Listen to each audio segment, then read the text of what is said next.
Hi everyone, it's Darlene Corbett, the UnStuck expert. It is Friday, January the 8th. And today I want to move on from talking about fear to something related, confidence or lack of therefore. Before I get into the meat of it, I want to share a few little stories, brief short stories. It's not even stories, really just excerpts from my life or from what I recall. Long ago and far away, which I often say because it was my 8th grade year, 1969, 70, I believe. There was a young woman.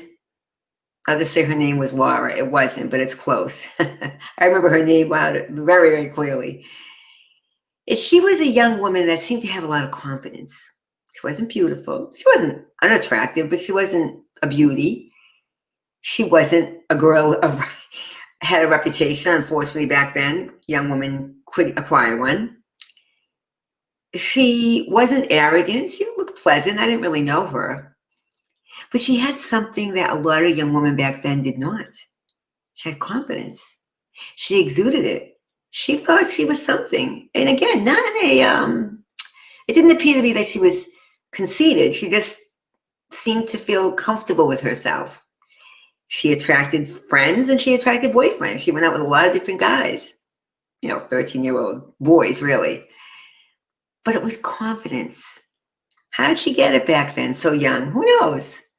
I'm sure she was told, send wonderful messages. Some people have a little bit more of that innately, I think. But whatever it was, she had it. And I don't know how long it stayed with her, if it took her places in life, who knows? But she had it then.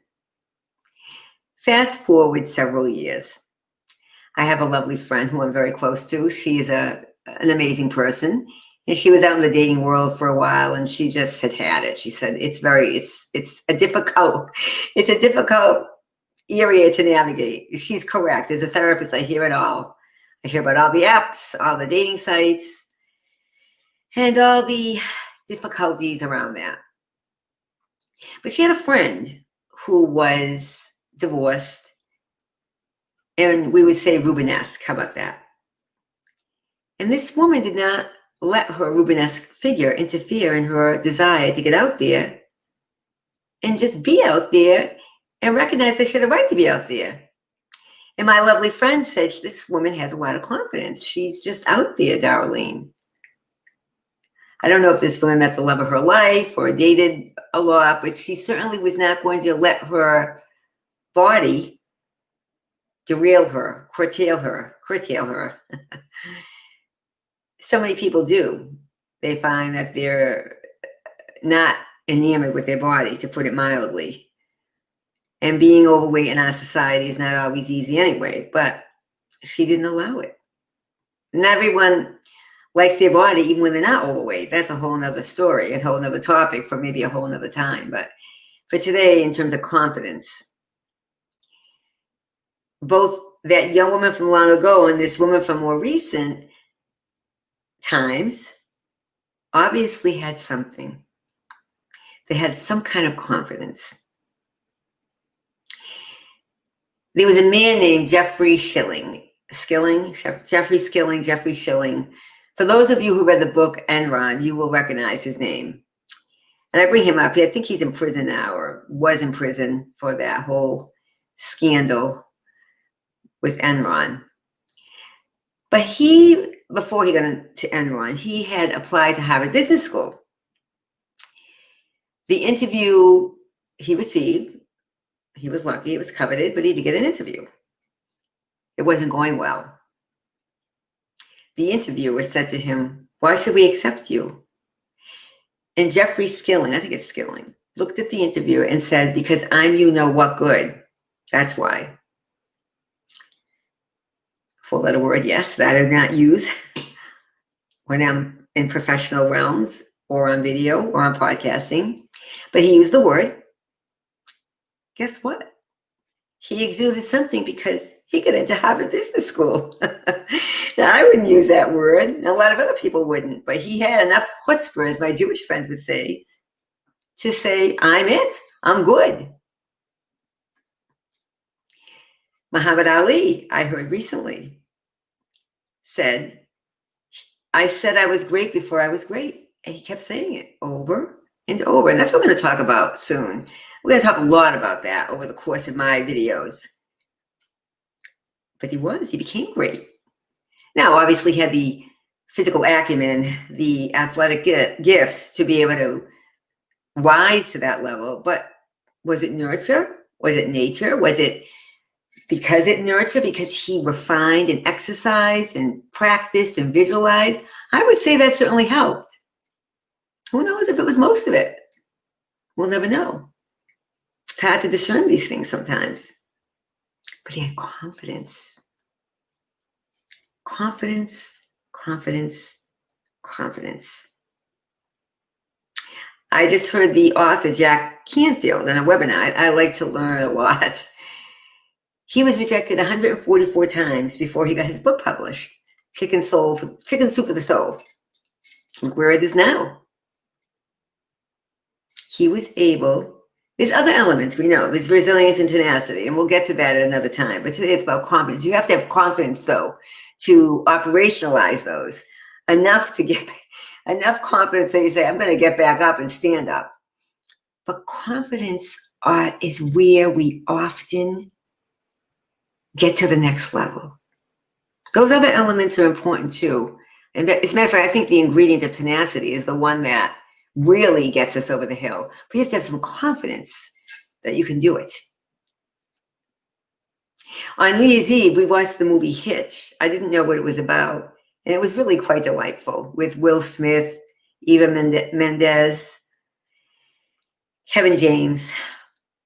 And for anyone who didn't see it, I'm not going to give a lot of it away, but you'll see right at the beginning that Will Smith played not a matchmaker, but a man that he referred to himself as a consultant, but a man that met with other men to help them be more confident, to help them change the way they operate so they could find love. But the reality is what Will Smith talked about, and he's so right. It is so perfect. He didn't give them confidence. They got it themselves. And that's the crux of all of this. You can't teach someone confidence. Oh, you are going to hear books that says you can, the 10 ways to get confident, or 50 ways to acquire confidence. Yes, you can be taught skills, but it's up to you and me to operationalize it. And that was Will Smith's point.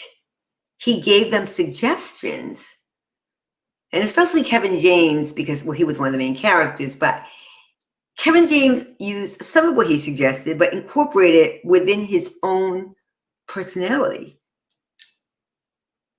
There's no shortcuts to developing, creating. Confidence is not something you can just teach. You can't take a class and say, oh, I'm going to be confident now. You get the skills that you can learn, that can be taught, but you have to take those skills and develop building blocks from them that work best for you, your unique style. We'll talk more about that also. And you build and you build and you develop and you create. Again, it's like honing that muscle, chiseling it, and keep doing it over and over. Now, before we get into that, you have to sometimes look at why you're not confident. Yes, we have to revisit the past briefly sometimes, just to understand it. Again, not to stay there, not to wallow in it. There's no purpose. It's gone. It's done. But to understand where the messages come from, just so you know. And sometimes by understanding where the messages come from, if they were messages, sometimes it's you have other liabilities that feel too much and that infringe on your ability to feel more confident. I get that.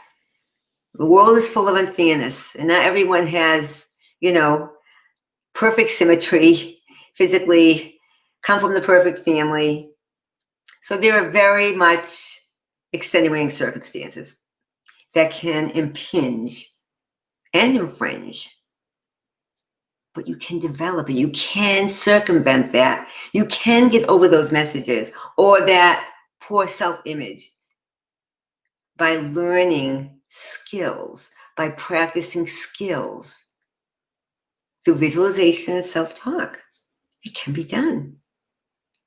So we're going to spend some time on this whole area of confidence. But again, I want to remind everybody, no matter what people say, and I'll talk about this in my own profession, there's no quick ways to do these things. There's no shortcuts. Yeah, there's some ways that are easier than others. Absolutely. Does it have to take forever? No. Are some people going to be able to accelerate more than others? Yes, if they put the effort in it. That's all for now. We'll talk more about this again on Monday. When the student is ready, the teacher appears. I hopefully will continue to share with you the many things that I still continue to learn.